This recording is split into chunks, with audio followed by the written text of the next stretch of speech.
Hello everyone, welcome to biology tutorial. আজকে আমরা পড়ব জীবদেহের নিয়ন্ত্রণ ও সমন্বয় চ্যাপ্টার ক্লাস 10 মাধ্যমিক বোর্ড। অ্যানিম্যাল অর্গানাইজেশন ভালো করে লক্ষ্য করলে দেখো, অ্যানিম্যাল অর্গানাইজেশনের মধ্যে আছে gonads, sexual organs, gonads, female এবং male gonads, male gonads, female gonads. GTH hormone gonadotropic hormone, যে পিটুইটারি গ্রন্থির অগ্রভাগ থেকে তৈরি হয়, অ্যাডিনোহাইপোফাইসিস, পিটুইটারি গ্রন্থির অগ্রভাগ থেকে অ্যাডিনোহাইপোফাইসিস থেকে তৈরি হয় জিটিএইচ হরমোন। গোনাডোট্রপিক সেল গোনাডস, এই জিটিএইচ হরমোনের প্রভাবে মেল গোনাডস হচ্ছে টেস্টিস, যেটা জিটিএইচ হরমোন টেস্টিসের ক্ষরণ নিয়ন্ত্রণ করে। জিটিএইচ হরমোন টেস্টিসের ক্ষরণ নিয়ন্ত্রণ করে। এই টেস্টিস থেকে তৈরি হয় টেস্টোস্টেরন হরমোন এবং অ্যান্ড্রোজেন হরমোন। অ্যান্ড্রোজেন যে একটা গ্রুপ, স্টেরয়েড হরমোনের গ্রুপ। অ্যান্ড্রোজেন গ্রুপের মধ্যে টেস্টোস্টেরন হরমোন তৈরি হয়, যেটা টেস্টিসের সেমনিফেরাস টিউবুল থেকে তৈরি হয়। সেমনিফেরাস টিউবুলস অফ টেস্টিস, এখান থেকে তৈরি হয় টেস্টোস্টেরন হরমোন, যে হরমোনটা একটা পুরুষের, একটা কিশোর বয়স ধীরে ধীরে যুবক হচ্ছে, এই যুবক হওয়ার যে গৌণ যৌন লক্ষণ সেটা প্রকাশ পায়। এই গৌণ যৌন লক্ষণ প্রকাশ পায়। আর একটা হচ্ছে যে সে যখন যুবকে আসছে তখন তার সিমেন তৈরি হয়। সিমেন, যে সিমেনের মধ্যে থাকে স্পার্ম থাকে। এই স্পার্মগুলোর একটা হেড রয়েছে, একটা নেক রয়েছে, একটা টেল রয়েছে, তিনটে পার্ট, একটা হেড, নেক এবং টেল। এই হেডের মধ্যে একটা নিউক্লিয়াস, স্পার্ম নিউক্লিয়াস, যেটা অত্যন্ত গুরুত্বপূর্ণ। এখানে স্পার্ম নিউক্লিয়াসের মধ্যে ক্রোমোজোম থাকে। এই ক্রোমোজোমের মধ্যে যে ক্রোমোজোমটা পাওয়া যায় সেটা হচ্ছে 22A+Y অথবা 22A+X। এই দুটো গ্যামেট স্পার্ম নিউক্লিয়াসের মধ্যে আমরা দেখতে পাবো।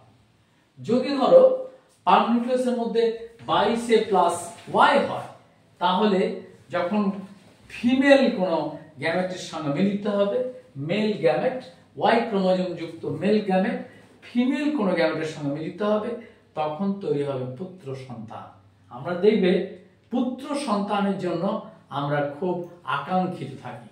আমাদের সাধারণ পরিবারগুলো, বিশেষ করে যাদের বারবার দুটো তিনটে করে কন্যা সন্তানের জন্ম হচ্ছে, সে পরিবার অবশ্যই তার একটা পুত্র সন্তানের জন্য উদ্গ্রীব হয়ে থাকে।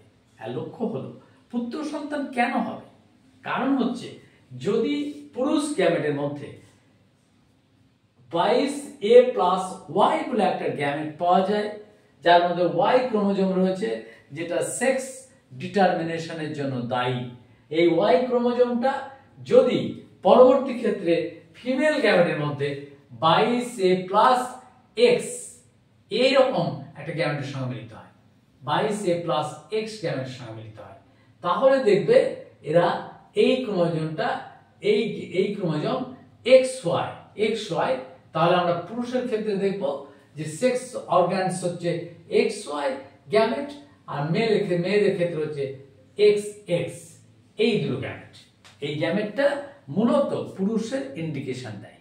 একটা পুরুষ একটা পুত্র সন্তান জন্ম হবে, তার জন্য ওয়াই ক্রোমোজোমটা দায়ী। এটাকে সেক্স লিঙ্ক ক্যারেক্টার্স বলে, সেক্স লিঙ্ক ক্যারেক্টার্স। এবং সেক্স লিঙ্ক ডিটারমিনেশন করে ওয়াই ক্রোমোজোম। ওয়াই ক্রোমোজোমের উপস্থিতি তার যৌনতার প্রকাশ করে। এক্স ক্রোমোজোম যদি এক্স ক্রোমোজোমের সঙ্গে মিলিত হয়, তাহলে তৈরি হবে কন্যা সন্তান। আমরা সাধারণত পরিবারের ক্ষেত্রে পুত্র এবং কন্যা দুটোই কিন্তু প্রয়োজন। যদি পুত্র সংখ্যা বাড়ে, যদি কন্যার সংখ্যা কমে যায়, সেখানে একটা ডিসব্যালেন্সের ব্যাপার আছে। আবার যদি এরকম হয়, উল্টোটা হয়, যে পুত্র সংখ্যা কমছে, কন্যা সন্তান বেড়ে যায়, সেখানে একটা ডিসব্যালেন্সের ব্যাপার। ভারতবর্ষের যত জনসংখ্যা রয়েছে তার প্রায় 50% পুত্র, 50% কন্যা, প্রায়। এবং এই 50% পুত্র, 50% কন্যা আমাদের ভাগ যোগ করে আমরা সমাজ তৈরি করছি এবং সমাজের এই পুত্র এবং কন্যার যে ডিভিশন, সেই ডিভিশনটা নির্ভর করে সেক্স ডিটারমিনেশনের উপর। তার সঙ্গে হরমোনগুলো যুক্ত আছে, যেটা পুরুষের টেস্টিস, টেস্টোস্টেরন হরমোন এবং অ্যান্ড্রোজেন গ্রুপের হরমোন। এই দুটো হরমোন যারা যৌন গৌণ লক্ষণ প্রকাশে হেল্প করে, আর সিমেন্ট প্রস্তুতিতে হেল্প করে, স্পার্ম তৈরিতে হেল্প করে। একটা স্পার্মের তিনটা অংশ, একটা হেড যেখানে স্পার্ম নিউক্লিয়াস পাওয়া যায়, তার নিচে আছে স্পার্ম নেক অংশ, আর একটা নিচে আছে টেল, যেটা স্পার্ম তোমার সাঁতার কেটে যেতে সুবিধা হয়। স্পার্মের টেলটা ঠিক সাপের মতো, এবং সাপের যেমন লেজ এদিকে আন্দোলিত হতে পারে, তেমনি তোমার সিমেনের মধ্যে স্পার্ম থাকলে সে স্পার্মটা আন্দোলিত হয়ে তারা একটা পিটুইটারি, একটা তোমার ডিম্বাশয়ের মধ্যে যে অ্যাম্পুলা বলে অংশ রয়েছে, সেই অ্যাম্পুলাতে গিয়ে তারা ফার্টিলাইজেশন করে। কার সাথে ফার্টিলাইজেশন করে? ফিমেল গ্যামেটের সাথে। মেল গ্যামেট ফিমেল গ্যামেটের সঙ্গে ফার্টিলাইজেশন করে। এখানে পিটুইটারি গ্রন্থির একটা গুরুত্বপূর্ণ ভূমিকা রয়েছে, যেমন GTH hormone. GTH hormone concentration, GTH হরমোনের কনসেন্ট্রেশন ঠিক করে দেয় যে মেল সেক্স অর্গান অথবা ফিমেল সেক্স অর্গান কিভাবে কতটা অ্যাক্টিভ হবে, তার উপর ডিপেন্ড করে ফার্টিলাইজেশন, নিষেক প্রক্রিয়া। এই নিষেক প্রক্রিয়া আমরা যদি লক্ষ্য করি যে ওভারির ক্ষেত্রে যেটা আমরা দেখি, ফিমেল সেক্স অর্গান ওভারি, এই ওভারির মধ্যে ওভাম তৈরি হয়। ওভাম হচ্ছে একটা ছোট্ট ডিম্বাণু, যে ডিম্বাণুটার মধ্যে 22A প্লাস এক্স ক্রোমোজোম থাকে। 22A plus x chromosome gamete, female gamete তৈরি করে। এই ওভারির মধ্যে কি কি হরমোন তৈরি হয়? ওভারির মধ্যে তৈরি হয় ইস্ট্রোজেন, প্রোজেস্টেরন এবং রিল্যাক্সিন। ইস্ট্রোজেন, প্রোজেস্টেরন এবং রিল্যাক্সিন এই হরমোনগুলো অনবরত প্রস্তুত হয়। কোথায়? ওভামের মধ্যে। ওভামকে ইম্যাচিওর ওভামকে ম্যাচুরিটি দেওয়ার জন্য, ইম্যাচিওর ওভামকে ধীরে ধীরে ম্যাচিওর করে তোলার জন্য এই ওভামগুলো, এই ধরনের হরমোনগুলো অত্যন্ত গুরুত্বপূর্ণ। এটা কর্টিজোন টাইপের হরমোন, যে হরমোনগুলো অত্যন্ত কার্যকরী। এই ইস্ট্রোজেন হরমোন এবং প্রোজেস্টেরন হরমোন একটা মহিলার শরীরের মধ্যে মেয়েলি ভাব আনে। মেয়েলি ভাব, যেমন ম্যামেরি গ্ল্যান্ড উৎপন্ন হয়, বর্ধিত হয়। আবার একটা মেয়ের শরীরের মধ্যে স্কিন হয় অত্যন্ত নরম, তার নিচে অ্যাডিপোজ টিস্যু জমে যায়, অর্থাৎ স্কিনের নিচে ঠিক ফ্যাটি অ্যাসিড জমে, ফ্যাটি অ্যাসিডের মতো অ্যাডিপোজ টিস্যু জমে যায় এবং স্কিনটা নরম হয়।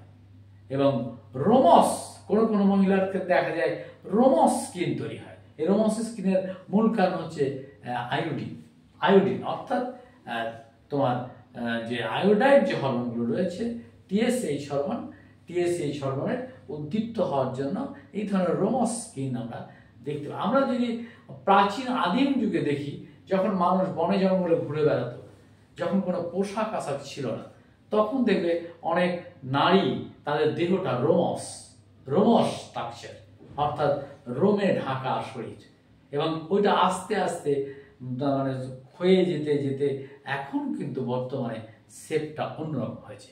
এর পিছনে রয়েছে আয়োডিন যুক্ত হরমোন, যেটা হচ্ছে তোমার অ্যান্ড্রোজেন গ্রুপের হরমোন, এবং অ্যান্ড্রোজেন গ্রুপের হরমোনের মধ্যে রয়েছে TSH hormone, thyroid stimulating hormone. Iodine যুক্ত হরমোন T3 এবং T4, এই ধরনের হরমোন পাওয়া যায়। থাইরোক্যালসিটোনিন পাওয়া যায়। এই হরমোনগুলো কর্টিজোন টাইপের হরমোন, যেমন ইস্ট্রোজেন, প্রোজেস্টেরন এই ধরনের হরমোনকে প্রোডাক্ট করে। এক্ষেত্রে আমরা দেখতে পাবো জিটিএইচ হরমোনের একটা গুরুত্বপূর্ণ ভূমিকা রয়েছে। যেমন ইস্ট্রোজেন হরমোনের তিনটে ভাগ, একটা স্ট্র্যাডিওল, ইস্ট্রোন এবং স্ট্রিওল। এরা কি করে? ইম্যাচিওর ওভামকে ম্যাচুরিটি দান করে। প্রত্যেকটা মহিলার মেনস্ট্রুয়েশন সাইকেল দুরকম, লেফট অ্যান্ড রাইট ওভারির মধ্যে এক মাসে লেফট, এক মাসে রাইট ওভারি থেকে ডিম্বাণু বেরিয়ে রিলিজ হয়। এই রিলিজ হওয়ার আগে ইম্যাচিওর ওভাম ধীরে ধীরে ম্যাচুরিটি পায়। ম্যাচুরিটির জন্য যে হরমোন দায়ী সে হচ্ছে জিটিএইচ হরমোন, এবং ইস্ট্রোজেন এবং প্রোজেস্টেরন পাশাপাশি ম্যাচুরিটি দানে হেল্প করে। ইস্ট্রোজেনের মধ্যে ইস্ট্রাডিওল, ইস্ট্রোন এবং ইস্ট্রিওল এই হরমোনগুলো অত্যন্ত কার্যকরী, খুবই কার্যকরী, এবং এই হরমোনগুলো ধীরে ধীরে তার একটা গঠনগত দিকে একটা ওভামকে পরিপূর্ণ করে তোলে এবং ওভামের মধ্যে নিউক্লিয়াসটাকে অত্যন্ত উদ্দীপিত করে। এই উদ্দীপিত নিউক্লিয়াস কি হয়, মেনস্ট্রুয়েশন সাইকেলের সময় যখন তারা একটা ওভাম থেকে বেরিয়ে আসে, ওভারি থেকে রিলিজ হয়, তখন তারা তোমার অ্যাম্পুলা বলে একটা অংশ রয়েছে ফ্যালোপিয়ান টিউবের, মহিলাদের এই ফ্যালোপিয়ান টিউবের অ্যাম্পুলায় ওয়েট করে ফর ফার্টিলাইজেশন। ফর ফার্টিলাইজেশন তারা নিষেক প্রক্রিয়ার জন্য তারা ওয়েট করে, অপেক্ষা করে। কতক্ষণ? প্রায় 48 থেকে 72 ঘন্টা পর্যন্ত অপেক্ষা করতে থাকে। এই যে অপেক্ষা, সেই অপেক্ষায় তারা স্পার্মের জন্য অপেক্ষা করে। স্পার্মটা অ্যান্ড্রোজেন গ্রুপের এবং টেস্টোস্টেরন হরমোন এই স্পার্মটাকে রিলিজে ম্যাচুরিটির ক্ষেত্রে সেমনিফেরাস টিউবুল অফ টেস্টিস সেখান থেকে আস্তে আস্তে পরিপুষ্ট করে তোলে এবং স্পার্মটাকে সার্ভাইভ করে। স্পার্মের লেজ অংশটা আন্দোলিত হয়ে ধীরে ধীরে চলে আসে অ্যাম্পুলা অংশে। অ্যাম্পুলাতে স্ট্রাডিওল, ইস্ট্রোন এবং ইস্ট্রিওল এই হরমোনগুলো তোমার ওভামকে ম্যাচুরিটি দান করে এবং ফার্টিলাইজেশন ঘটায়। ফার্টিলাইজেশন হলে মেল এবং ফিমেল গ্যামেট ফার্টিলাইজেশনের ফলে যেটা তৈরি হয় যে জাইগোট। এই জাইগোটটা কি করে? যেমন তোমার TSH, GTH hormone, menstruation cycle, ovum প্রস্তুতি এবং চাইল্ড বার্থে যে হরমোনটা যুক্ত সেটা হচ্ছে রিল্যাক্সিন হরমোন। রিল্যাক্সিন পেলভিক গার্ডের পেশিগুলোকে লুজ করে দেয়, পেশিগুলোকে খুব লুজ করে দেয়, হালকা করে দেয়, যাতে বাচ্চাটা ঠিক তার ওভারি থেকে তার যে ইউটেরাস রয়েছে মায়েদের, সেই ইউটেরাস থেকে তারা রিলিজ হতে পারে, অতি সহজেই রিলিজ হতে পারে। একটা খুব গুরুত্বপূর্ণ কথা বলি যে তোমার ইউটেরাসের মধ্যে যে ফ্লুইড থাকে, অ্যামনিওটিক ফ্লুইড, একটা বাচ্চা সে ফ্লুইডে ফ্লোট করে, সাঁতরে বেড়ায়, এবং এই ফ্লুইডের তাপমাত্রা হচ্ছে প্রায় 90 ডিগ্রি সেন্টিগ্রেড তাপমাত্রা। তাহলে এই 90 ডিগ্রি সেন্টিগ্রেড তাপমাত্রায় একটা বাচ্চা, একটা ফিটাস, একটা ভ্রূণ সে আন্দোলিত হয়, ধীরে ধীরে সাঁতরায়, ধীরে ধীরে যখন সে একটা ম্যাচিওর বাচ্চায় পরিণত হয় তখন সেখানে রিল্যাক্সিন হরমোন কাজ করে এবং পেলভিক গার্ডেল অংশ যে পেশিগুলো রয়েছে তাকে রিল্যাক্স করে দেয়, যাতে বাচ্চাটা বেরিয়ে আসে, ইউটেরাস থেকে বেরিয়ে আসে। ইউটেরাসের মধ্যে 90 ডিগ্রি সেন্টিগ্রেড তাপমাত্রায় সে যখন জন্মগ্রহণ করে তখন কিন্তু তাপমাত্রা পৃথিবীর 50-60, তার নিচে, আরো নিচে 40, আরো নিচে তোমার 35-25 এরকম হয়। যে কোনো পরিবেশে, যে কোনো ম্যামেলস, যে কোনো স্তন্যপায়ী প্রাণী, শুধু মানুষ বলে না, যে কোনো স্তন্যপায়ী প্রাণীর ক্ষেত্রে এটা ঘটে। বাচ্চাগুলো চিৎকার করে ওঠে, বাচ্চাগুলো একটা অদ্ভুত একটা বেশি মাত্রা তাপমাত্রা থেকে যখন সে কম মাত্রা পৃথিবীতে জন্মগ্রহণ করে তখন তার যে শিহরণ তৈরি হয় শরীরের মধ্যে, এইটা একটা ব্যাপার।